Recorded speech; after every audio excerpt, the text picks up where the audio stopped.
Hello বন্ধুরা, আমি আজকে লাভ ইয়াপ্পা মুভির রিভিউ নিয়ে চলে এসেছি আপনাদের কাছে, যেটি একটি আমির খানের ছেলে জুনেদ খান এবং শ্রীদেবীর ছোট মেয়ে খুশি কাপুর, জাহ্নবী কাপুরের বোন, মুখ্য চরিত্রে অভিনয় করেছে। ছবিটি একটি তামিল ছবি, লাভ টুডের রিমেক।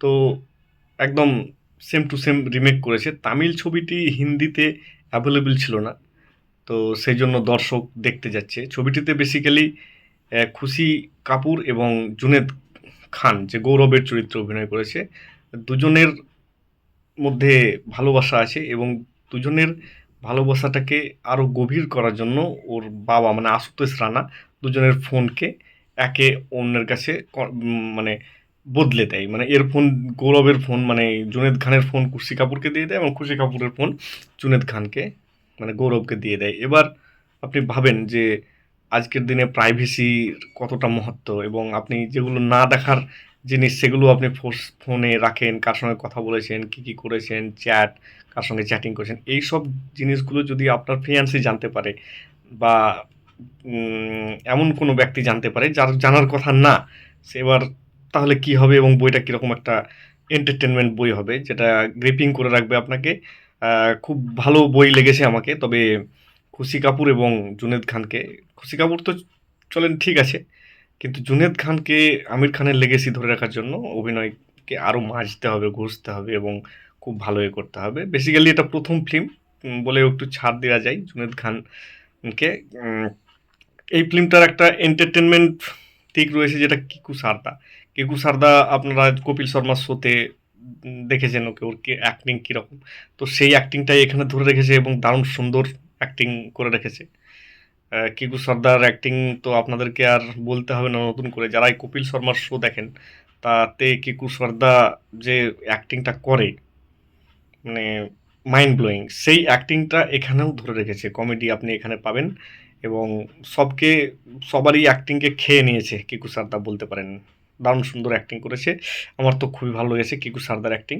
তো কিকু সারদার জন্য এখানে একটা স্টার এক্সট্রা আমি এই ফিল্মটাকে দিতে চলেছি।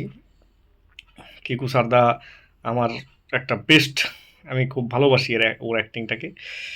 আর দ্বিতীয়ত ফিল্মটা যেহেতু স্টার কিডসের, সেই জন্য ভাববেন না যে আমি বেশি ভালো কিছু বলছি, কিন্তু বইটা একবার দেখা যায়। বইটা সুন্দর স্টোরি এবং এর নতুন ধরনের স্টোরি।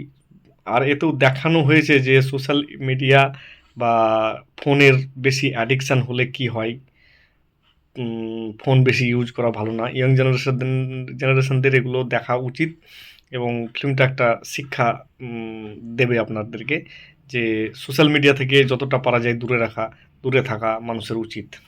তো বইটা দারুণ, মানে যে লিখেছে বইটা, তা ওই তামিল মুভিটাতে যে কমেডি মানে মধ্যে ছিল, সেই কমেডিগুলোকে মেনটেন করে রেখেছে। আর সব মিলিয়ে ভালো একটা এন্টারটেইনিং মুভি, আপনাকে সিনেমাতে ধরে রাখবে। মানে আপনি চোখ সরাতে পারবেন না।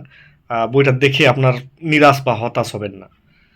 তো তাই জন্যই আমি 2.5 স্টার দিতাম, কিন্তু কিকু সারদার জন্য একটা এক্সট্রা স্টার। আর আশুতোষ রানারও অ্যাক্টিং বেশ ভালোই হয়েছে। তো সব মিলিয়ে একবার দেখা যায়। আপনারা যারা দেখেননি তারা গিয়ে দেখে আসতে পারেন, তারপরে আমার রিভিউটা দেখতে পারেন। আর যারা রিভিউটা দেখছেন তারা এই মুভিটাকে আমি রেকমেন্ড করব যে একবার দেখুন, ভালো লাগবে আপনাদের। তো বিশেষ কিছু আর বলার নেই। তো ভালো লাভ আপ্পা বইটা ভালো। খুশি কাপুরেরও নতুন মানে প্রথম বই এবং জুনেদ খানেরও প্রথম বই। আমির খান তার ছেলেকে লঞ্চ করেছে। ভালো একটা ছবি নিয়ে লঞ্চ করেছে। আমির খান যেহেতু ট্যালেন্টেড অ্যাক্টর এবং স্টোরি দিকে খুব ভালোভাবে দেখে, সেই জন্য নিজের ছেলের জন্য স্টোরিটাকে বেশ ভালোই একটা হালকা ফুলকা কমেডি রোম্যান্টিক মুভি চয়েস করেছে। সেই জন্যই বইটাতে আমির খান স্পেশালি ধ্যান ভালো দিয়েছিল। সলমান খান এবং আমির খান এসে যখন আপনার প্রমোশন হয়, তখন ওরা দুজনে এসে ছবিটার প্রমোশন করেছিল। জুনেদ খানও ছিল সাথে, খুশি কাপুরও ছিল।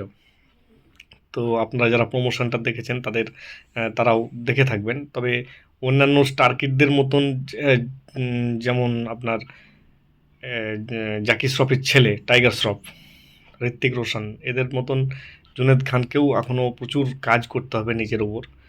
প্রথম অ্যাক্টিং বলে একটু ছাড় দিতে পারা যায়, কিন্তু আগে আমির খানের ছেলে যেহেতু, তাই জন্য এক্সপেকটেশনও হাই থাকবে।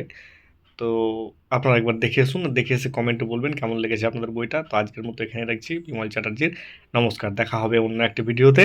আজকের জন্য এখানেই রাখছি।